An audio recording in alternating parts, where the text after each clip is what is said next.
Muito bem, então vamos dar início ao nosso momento de estudo e hoje eu quero começar lendo o texto de Esdras 7:10, influenciada aí pela conferência que nós tivemos na última semana. Esdras 7:10 era o nome do projeto, né, que o pastor Antônio Neto tem, e o texto diz assim.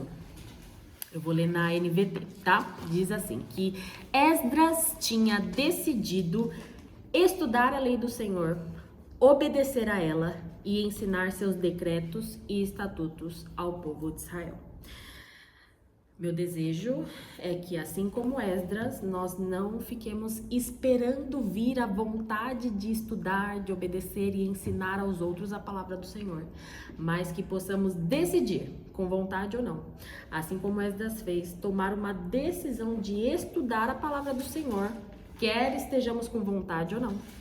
Obedecer a todos os mandamentos do Senhor, quer eles sejam agradáveis ou não.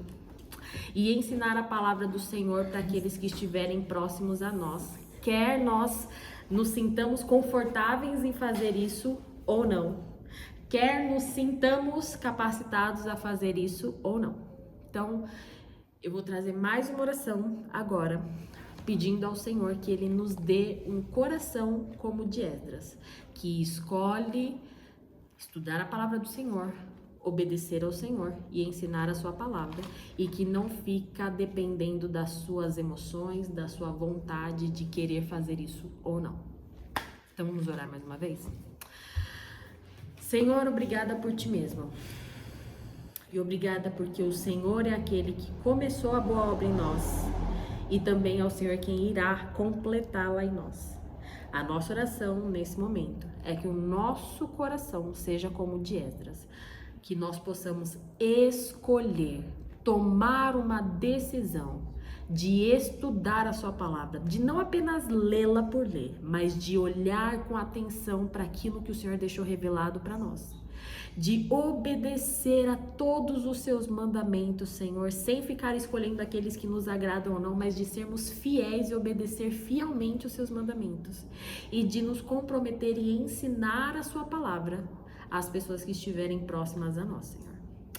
Nos ajude a ter um coração fiel ao Senhor, que os nossos olhos estejam mais voltados para Ti do que para nós mesmos, Senhor.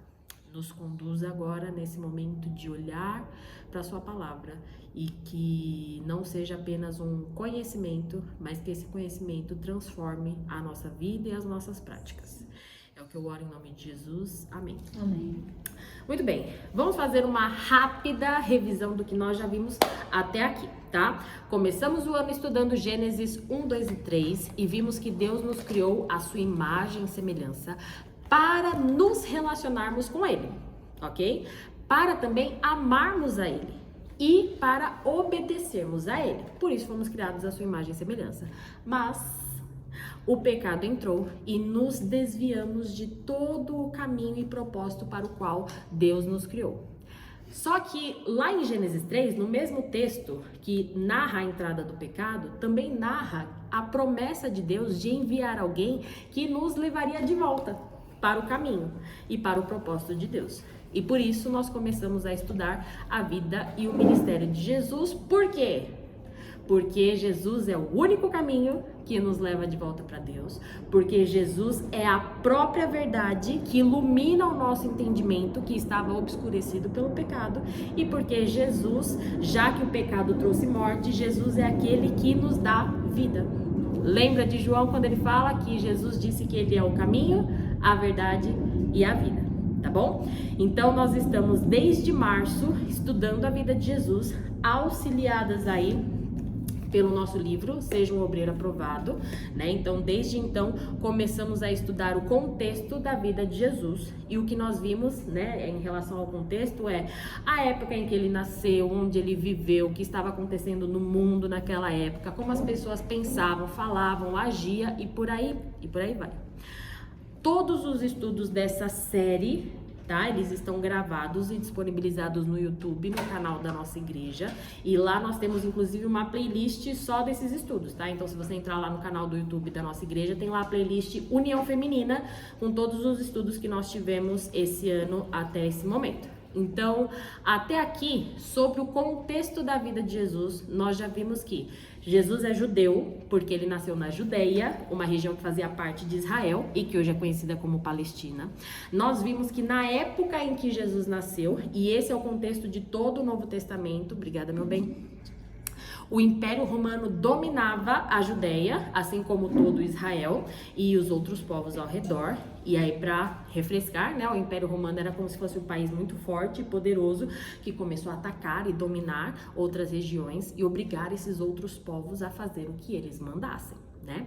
E no nosso último encontro, nós vimos que naquela época havia entre os judeus, entre o povo de Jesus, dois grupos de pessoas muito característicos e relevantes que aparecem várias vezes nos evangelhos, que são o grupo dos zelotes e o grupo dos publicanos, né? Lembra? O grupo dos zelotes, ele era composto por judeus, por patriotas revolucionários. Eles tinham um intenso desejo de defender a honra e buscar a liberdade do seu país. Então, os zelotes, eles não aceitavam o fato de serem forçados a se submeter ao comando do Império Romano. Então, eles tentavam buscar a liberdade de Israel de qualquer maneira, inclusive por meio de atitudes violentas e extremistas, né? Então, os zelotes odiavam as suas autoridades governamentais, eles odiavam a maneira como seu país era tratado e administrado, e eles queriam se livrar daquele governo de qualquer forma, e esse era o objetivo deles. Mas, do outro lado, nós tínhamos os publicanos, que nada mais eram do que judeus, assim como os zelotes, assim como Jesus, mas que cobravam os impostos do povo para repassar esse dinheiro ao Império Romano. Ou seja, os publicanos trabalhavam e colaboravam com o Império Romano. E o povo em geral, não somente os zelotes, tinham bastante desprezo pelos publicanos, né? Eles viam os publicanos como traidores, né? Mas os publicanos também não se ajudavam, vocês lembram? Porque além de colaborarem com o Império Romano, trabalhando para eles, os publicanos se aproveitavam do seu trabalho de coletar os impostos, né? Para na hora de cobrar o imposto do povo, exigir um valor mais alto do que o valor que o Império Romano tinha estabelecido. E esse valor a mais ia pro bolso deles.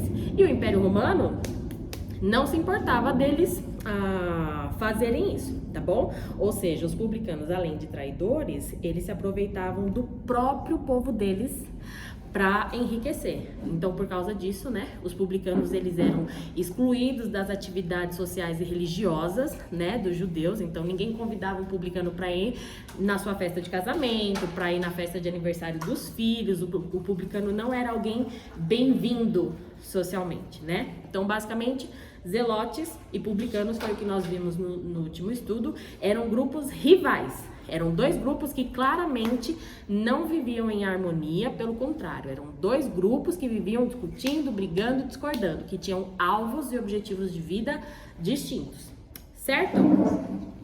Para hoje, ficamos de fazer a lição 3, que começa na página 21. Aqui. Lição 3, começa na página 21, e nessa lição o foco é começar a nos apresentar o conteúdo dos evangelhos, tá? Então, o livro começa nos dizendo que na Bíblia há 4 livros chamados de evangelhos. A palavra evangelho significa boas novas. O nome da nossa igreja poderia ser facilmente Igreja Batista Evangelho. Né? Então a palavra evangelho significa boas novas, boas notícias, boa novidade, uma informação nova que é boa, tá?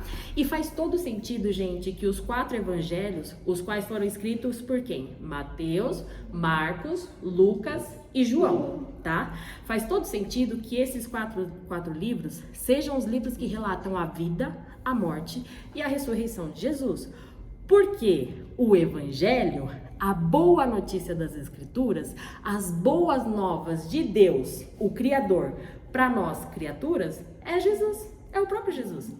Lembram do nosso primeiro estudo desse ano, em Gênesis 3? O pecado nos separou de Deus, mas Cristo nos une novamente com Ele. Jesus é a ponte entre nós e Deus.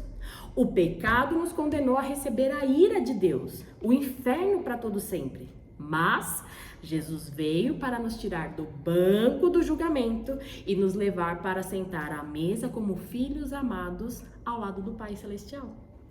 O pecado nos tornou escravos de uma vida que rejeita a Deus, que escolhe amar mais a si mesmo e as coisas que Deus criou do que amar a Ele, que é o próprio Criador. E, consequentemente, deixamos de amar as pessoas corretamente, né? Mas, novamente, Cristo nos trouxe libertação das algemas do pecado. Por causa de Cristo, agora nós podemos aprender a amar e servir a Deus acima de todas as coisas e amar o nosso próximo da mesma maneira como nós já nos amamos, né? Jesus Cristo é a boa notícia de Deus para nós. E isso é graça de Deus. É um presente que recebemos de Deus e, gente, que nós não merecemos, tá? Essa é a boa notícia relatada nos evangelhos. Jesus, o Cristo, certo? E aí, o livro continua nos dizendo que Jesus escolheu 12 homens para serem mensageiros especiais dessa boa notícia. E esses homens foram chamados de apóstolos.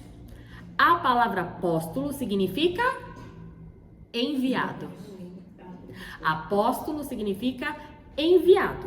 Ou seja, Jesus escolheu 12 homens para caminharem com ele. Morar com ele, dormir e acordar com ele, comer com ele, viajar com ele, para aprenderem dele, para verem os seus milagres, para verem a sua morte, para vê-lo ressuscitado, e depois disso tudo eles seriam enviados pelo próprio Jesus para irem por toda Jerusalém, Judeia, Samaria e até os confins da terra, até os lugares mais distantes da terra, anunciando as boas novas, testemunhando quem é Jesus e o que ele fez.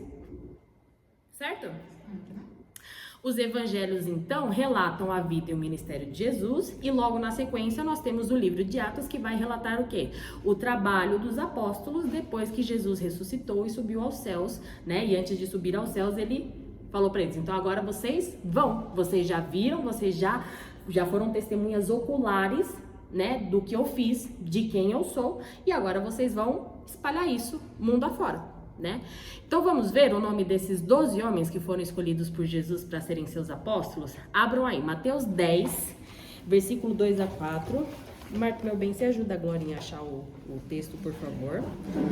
Mateus 10, versículos de 2 a 4.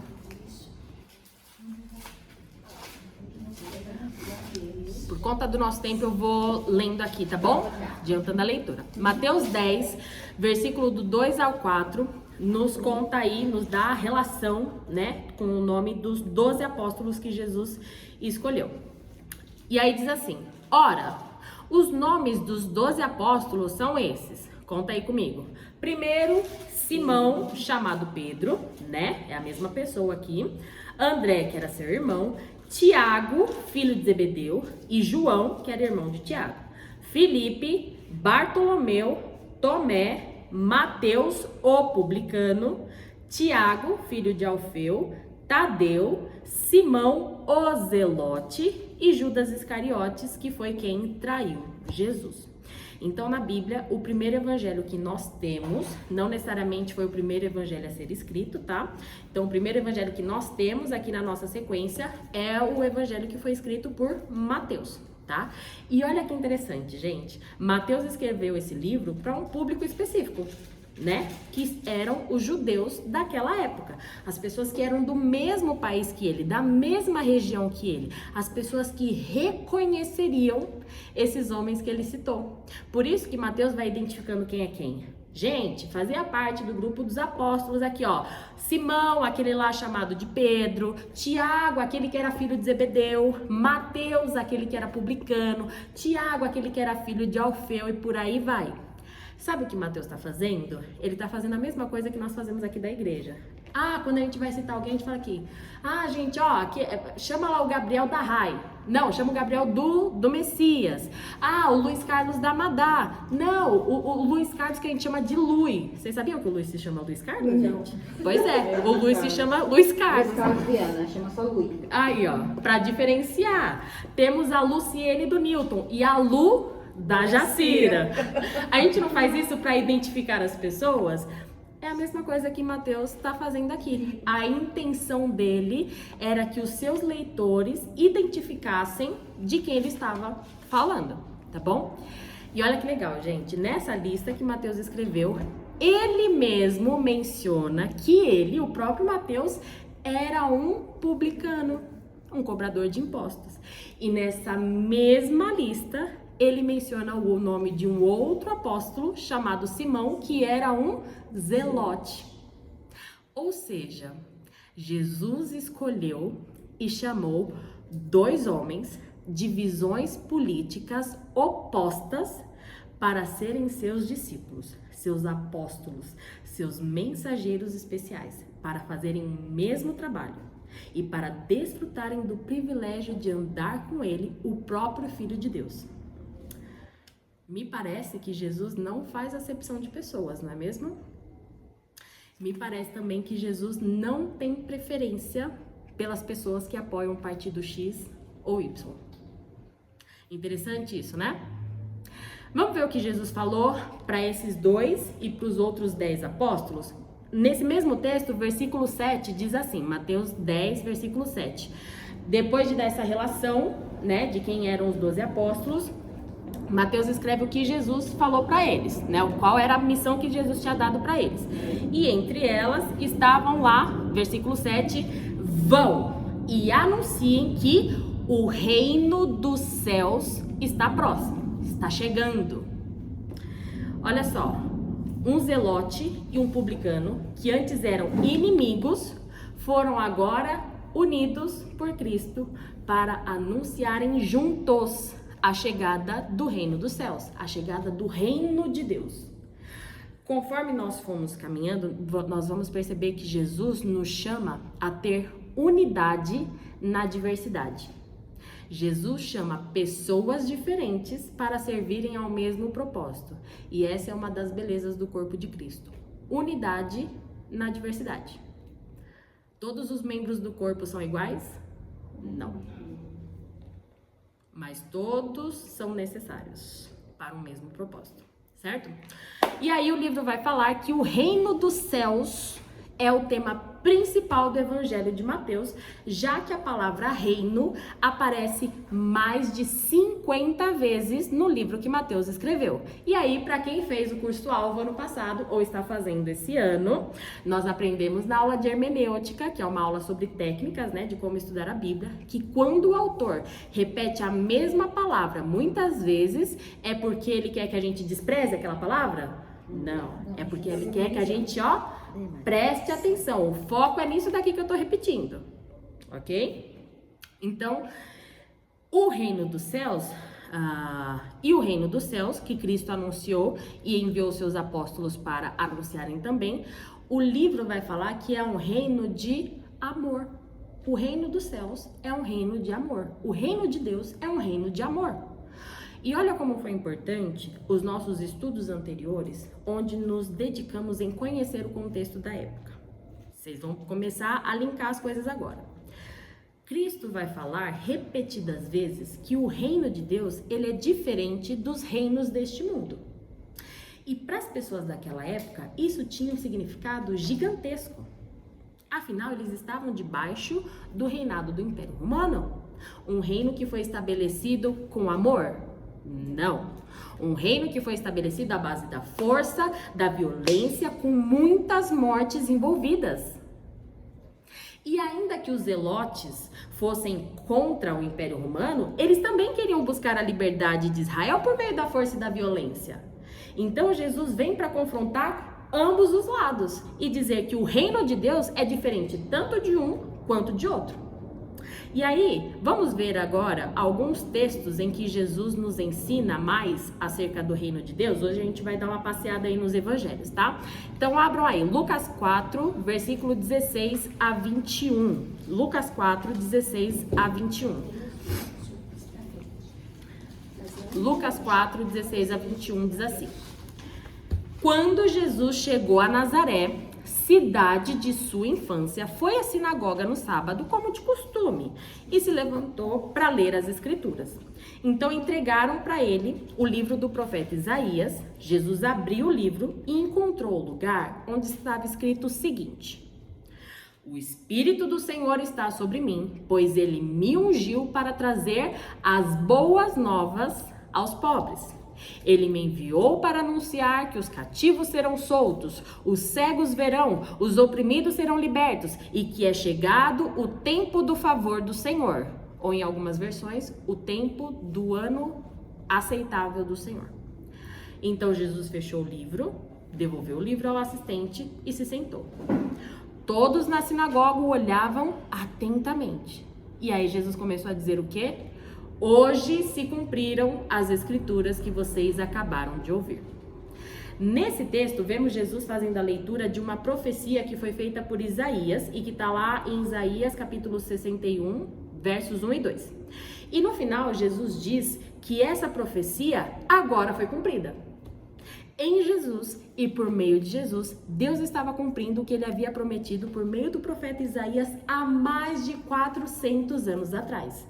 Então, quando o texto diz que os cativos serão soltos, os cegos verão, os oprimidos serão libertos, é chegado o tempo do favor do Senhor ou o ano aceitável do Senhor, se refere ao fato de que Jesus é aquele que Deus enviou para reverter os danos causados pelo pecado.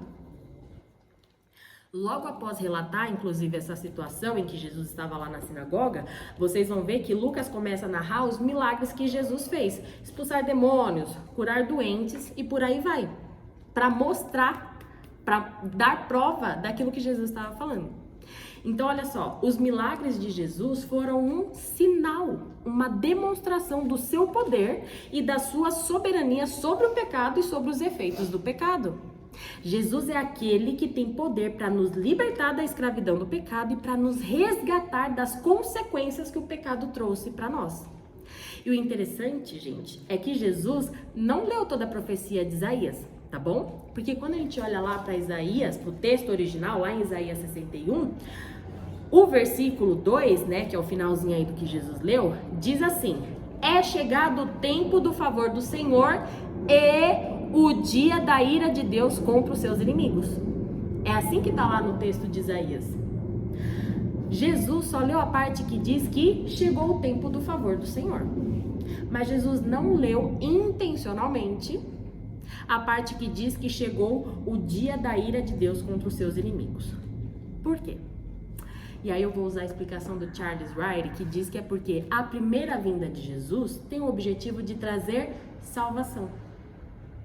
Enquanto que a segunda vinda de Jesus é para trazer julgamento, condenação para todos os incrédulos, todos os descrentes. Nós estamos no período em que o objetivo de Deus, por meio de Jesus Cristo, é trazer salvação. Gravem isso, não é momento de condenação, é momento de trazer salvação. E é importante a gente saber isso, porque isso vai nos ajudar a entender os próximos versículos, tá? Agora, abre lá. Mateus 5, versículo 43 a 45. Mateus 5, versículo 43 a 45. Aqui nós temos um trecho do Sermão do Monte, que foi quando Jesus estava começando o seu ministério, começando a se mostrar publicamente, a dizer publicamente que ele era o Filho de Deus, né? E aqui é como, o Sermão do Monte é como se fosse a primeira pregação de Jesus, tá bom? E aí lá, Mateus 5, do 43 ao 45, Jesus diz assim, para aquela multidão que já começou a conhecer Jesus e estava seguindo ele. Ele fala assim: vocês ouviram o que foi dito, ame o seu próximo e odeie o seu inimigo. Eu, porém, lhes digo, amem os seus inimigos e orem por quem os persegue. Desse modo que vocês agirão como verdadeiros filhos de seu Pai que está no céu. Pois ele dá a luz do sol tanto para maus como para bons. E Deus faz chover tanto sobre justos como injustos. Desde Gênesis 3, quando o pecado entrou no mundo, toda a humanidade passou a ser governada por Satanás. Só no Evangelho de João há pelo menos 3 referências a Satanás, chamando-o de príncipe deste mundo. E na carta que João escreveu, lá em 1 João 5,19, vai falar que o mundo jaz no maligno. Ou seja, desde que o pecado entrou no mundo, Satanás exerce autoridade e influência sobre aqueles que não têm comunhão com Deus. E o resultado desse domínio de Satanás, nós vemos no fato da humanidade, a sociedade se rebelar e se afastar de Deus e da verdade. Nós vemos isso cada dia mais. Basta você olhar para a política, para a educação, para a economia, para a própria religião, né? E você vai ver como em todas as áreas da sociedade, o ser humano busca maneiras de se afastar de Deus e do padrão moral de Deus. Só eu que vejo isso ou vocês também estão atentos a isso? Sim. Todos nós nascemos escravos de Satanás. Todos nós nascemos debaixo do governo de Satanás. Mas quando Jesus morreu e ressuscitou, ele estabeleceu para esse mundo um novo governo, um novo reino, o reino dos céus, o reino de Deus, o reino que vem dos céus. Colossenses 1, não precisa abrir lá, Colossenses 1, do 13 ao 14, diz que Deus nos resgatou do poder das trevas e nos trouxe para o reino de seu Filho amado, que comprou nossa liberdade e perdoou nossos pecados. 1 João 3,8 diz que foi para isso que o Filho de Deus se manifestou, para destruir as obras do diabo. E é isso que Jesus está anunciando aqui no Sermão do Monte. A Bíblia inteira, ela fala a mesma coisa. A Bíblia não é contraditória. Você vai ver que o que você lê em um texto faz todo sentido com o outro, porque é uma palavra só, de um único autor. Jesus, nessa sua primeira pregação, que é o Sermão do Monte, ele está anunciando a chegada do reino de Deus. E ele está ensinando qual é o padrão do reino de Deus. Todos nós nascemos debaixo e seguindo o padrão do reino de Satanás. Agora Jesus está ensinando aos seus discípulos, aos crentes, àqueles que já se arrependeram dos seus pecados e confiaram em Jesus como Salvador, qual é o padrão que eles devem seguir agora que eles fazem parte do reino de Deus. Então prestem atenção, é por meio da nossa fé em Jesus, como único e suficiente Salvador, que Deus nos tira do reino de Satanás e nos leva para o seu reino de luz. E quem faz parte do reino de Deus visivelmente terá uma conduta diferente. Por isso, em 1 João 3 vai falar que nós podemos identificar quem é filho do diabo e quem é filho de Deus. Basta observar se a pessoa permanece no pecado. Porque quem permanece no pecado mostra que não conhece a Jesus e não sabe quem ele é. Cristo veio para destruir as obras do diabo, e quem foi salvo por Jesus passará a lutar e mortificar os seus pecados. Isso nós chamamos de processo de santificação. Ela não permanece deliberadamente no pecado, mas ela luta contra os seus pecados, certo? Voltando para o nosso texto do Sermão do Monte, lá em Mateus 5, olha que legal. Jesus veio ao mundo, entre outras coisas, para ser o nosso modelo de servo perfeito do reino de Deus. Além de Salvador, ele veio para ser o nosso modelo. Jesus veio para nos mostrar como deve ser o servo que faz parte do reino de Deus. Por isso a Bíblia nos chama a ser imitadores de Cristo. Então, quando Jesus diz que ao invés de odiar os nossos inimigos, nós devemos amá-los e orar por eles, Jesus está ensinando que quem faz parte do reino de Deus deve agir com amor e graça, inclusive para com aqueles que os ofendem e os perseguem. Jesus não está dizendo, e para deixar bem claro isso, tá? Jesus não está dizendo que o cristão tem que ser capacho dos outros, tá? Tem que ser o tapete para todo mundo pisar. Pelo contrário, ele está ensinando que o crente, numa escolha de negar a si mesmo, porque é isso que ele falou, que quem quisesse segui-lo deveria negar a si mesmo. Jesus está dizendo que ainda que você queira odiar, e ainda que você tenha condições de revidar uma ofensa, aquele que faz parte do reino de Deus escolherá conscientemente responder com amor e graça o mal que fizeram contra ele. Graça, vamos trabalhar com definição. Graça é dar ao pecador, ao ofensor, um favor que ele não merece. E não foi isso que Cristo fez por nós na cruz? Cristo negou a si mesmo, abriu mão da sua glória, deixou de lado os seus direitos como filho de Deus para receber em silêncio as consequências do pecado e da ofensa que nós cometemos. Jesus é o nosso modelo. Outro texto, João 6, 14 e 15, diz assim: quando o povo viu Jesus fazer esse sinal, exclamou: sem dúvida ele é o profeta que haveria de vir ao mundo. E Jesus sabia que pretendiam obrigá-lo a ser rei deles, de modo que se retirou sozinho para o monte. O contexto aqui dessa passagem é que Jesus tinha acabado de fazer a multiplicação dos pães e peixes, alimentando uma multidão de pessoas que o seguiam. Quando o povo viu o milagre que Jesus fez, eles quiseram obrigar a Jesus a se tornar o rei deles.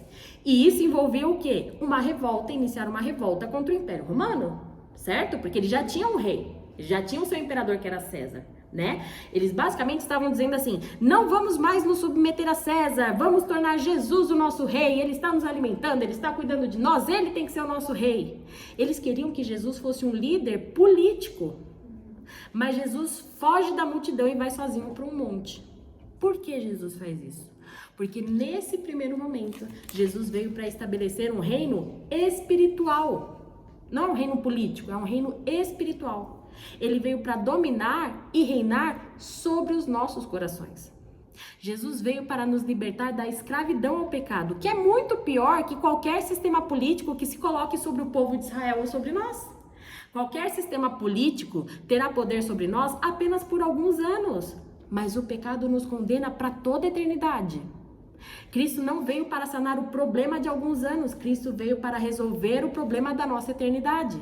E olha como essa expectativa errada sobre Jesus estava muito arraigada no coração dos seus próprios apóstolos.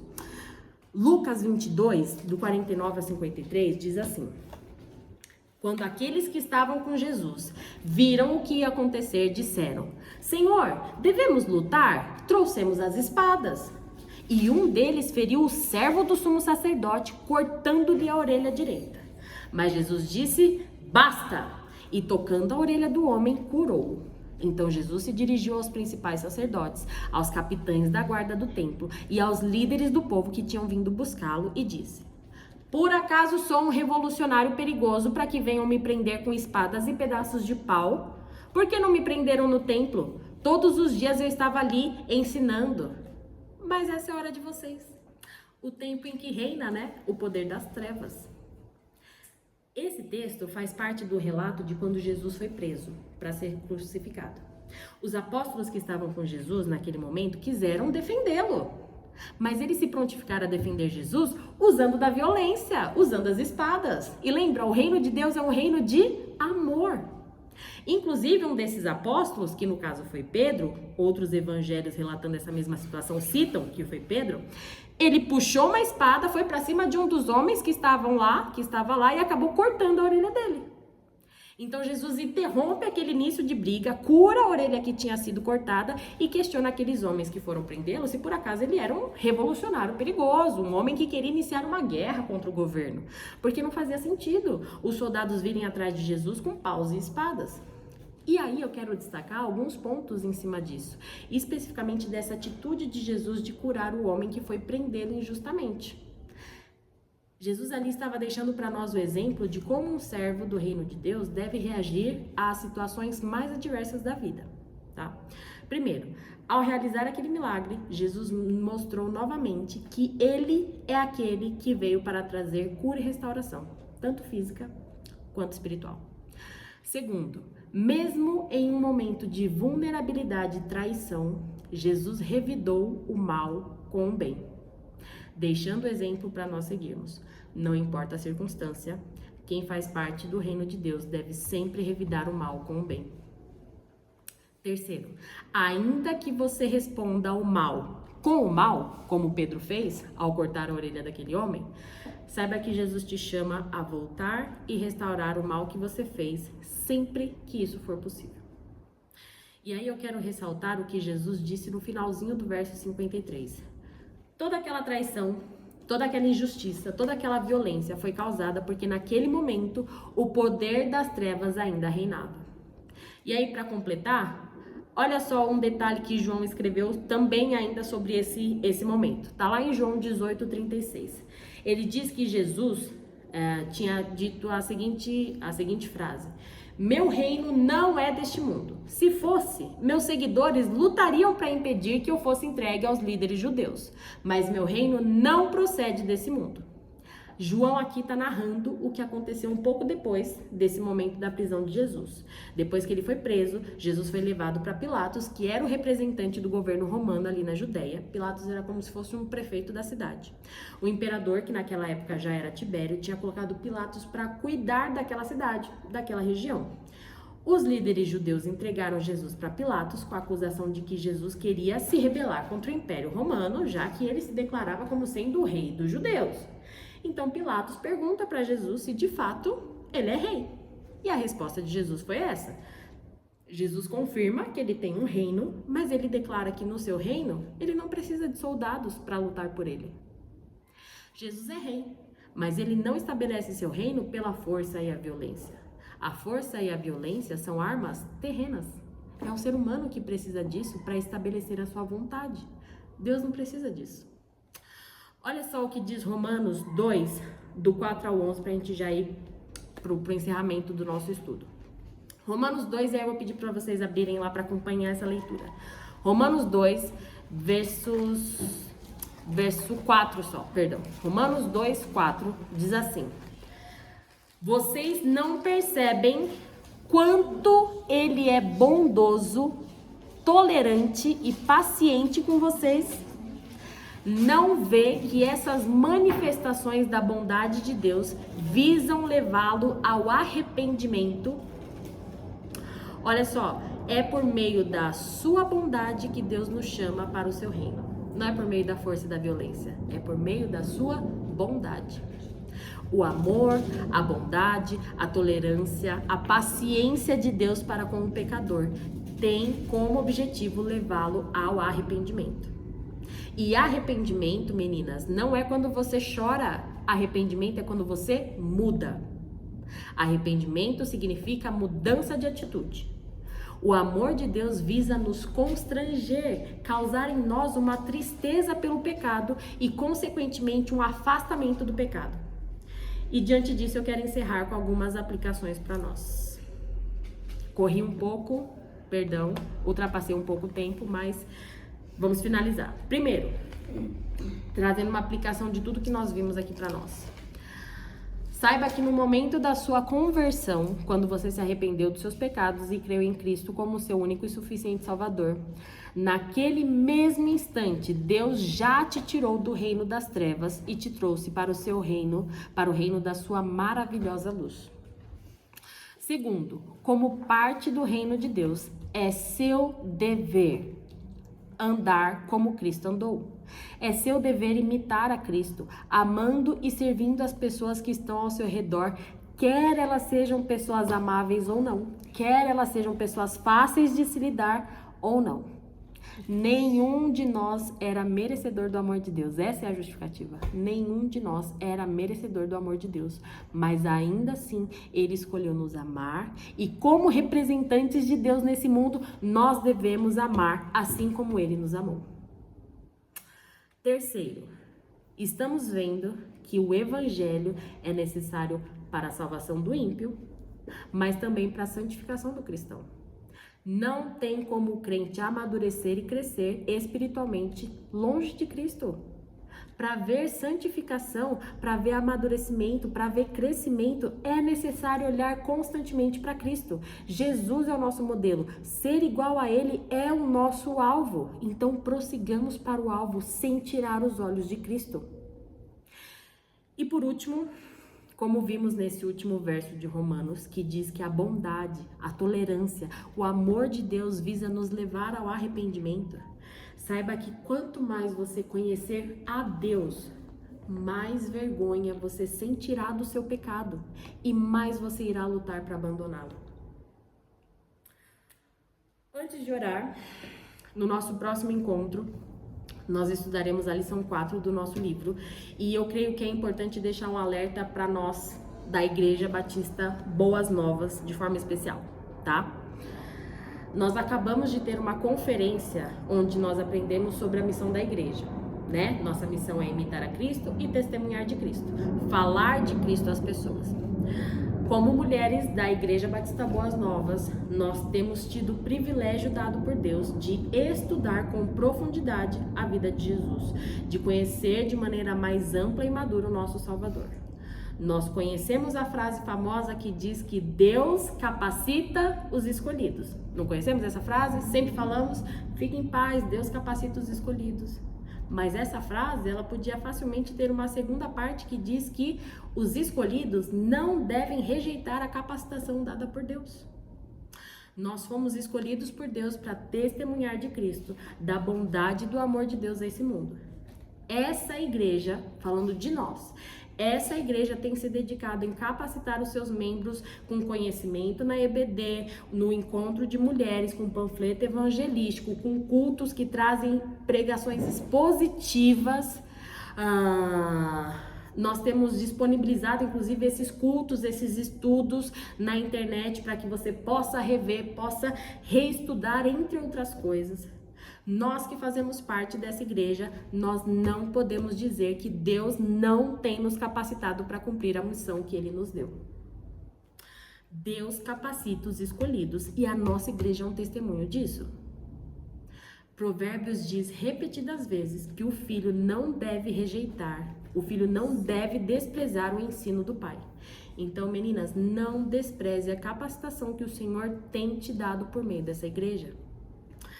Então, como diz o finalzinho de Eclesiastes, tema ao Senhor, obedeça os seus mandamentos e saiba que Deus já determinou o dia em que nós teremos de prestar contas a Ele, do que nós fizemos e do que deixamos de fazer. E nesse dia, eu já te adianto que Ele não vai aceitar a sua justificativa de que você não cumpriu a sua missão porque você não sabia o que tinha que fazer e como fazer. Que o Senhor tenha misericórdia de nós e que escolhamos obedecer por amor e temor a Ele. Vamos orar? Papai do céu, obrigada por Ti mesmo, Pai. Obrigada porque o Seu reino é um reino de amor.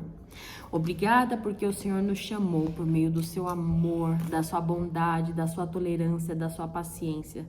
Nós rejeitamos ao Senhor, nós ofendemos ao Senhor, nós pecamos, nós fugimos do Senhor, mas o Senhor ainda assim, antes mesmo de nascermos, o Senhor já sabendo da realidade do nosso coração, o Senhor escolheu nos chamar de filhas. Nós não merecemos, Senhor. Muito obrigada pela Sua graça. Senhor, tenha misericórdia de nós, Pai. A nossa situação é tão desesperadora que além de nos salvar, de nos perdoar, o Senhor precisou habitar em nós, colocar o Seu Santo Espírito dentro de nós para que nós pudéssemos ter condições de amar e obedecer ao Senhor.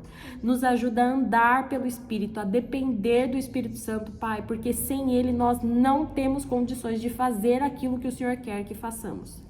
Tenha misericórdia de nós, Senhor, nos ajude como Igreja Batista Boas Novas, que tem recebido capacitação atrás de capacitação que o Senhor tem nos dado através dos nossos pastores, dos nossos líderes, dos nossos ministérios, de conferências, de pessoas que estão dedicadas e que vêm de longe para nos ensinar. O Senhor tem nos capacitado, Senhor, nos ajude a administrar bem todos esses recursos que o Senhor tem nos dado, para que sejamos servas boas e fiéis, que usam os recursos que o Senhor tem dado, a capacitação que o Senhor tem dado para ir lá e obedecer ao Senhor, Pai. Que não sejamos servas negligentes e más, ó Deus, que desprezam o Teu ensino, a Tua capacitação, mas que sejamos servas atentas, prontas a servir ao Senhor, sabendo que em breve o Senhor voltará, a qualquer momento o Senhor pode voltar e que nós devemos estar atentas, vigilantes, trabalhando sem cessar, ó Pai.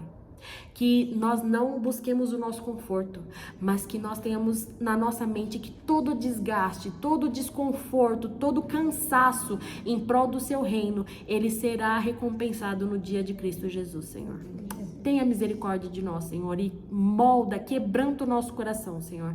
Não permita que nós continuemos numa vida de negligência, numa vida de omissão, numa vida de preguiça, mas que possamos combater o bom combate por amor ao Senhor, que os nossos olhos estejam voltados para Cristo. Nos ajude, Senhor, a ter a consciência de que nós temos um chamado dado por Ti, ó Deus, e que possamos, enquanto estivermos aqui vivos, prosseguir para o alvo, até que o Senhor nos leve, Pai.